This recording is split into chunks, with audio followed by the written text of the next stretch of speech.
बरं का बाळमित्रांनो, आज ऐकूया चिंगीचे झाड. एक होती चिंगी, छोटीशी टिंगी. तिला आवडायची खूप फुले आणि मग तिने जमवली छोटी मुले. चला म्हणाली झाड लावू, मोठं झाल्यावर गोड फळं खाऊ. मग लावले चिंगीने झाड आणि मारू लागली त्याच्याशी गप्पा.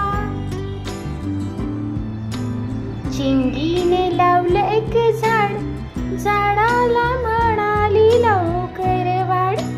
तुला रोज घालीन पाणी, तुझ्यासाठी गाईन गाणी.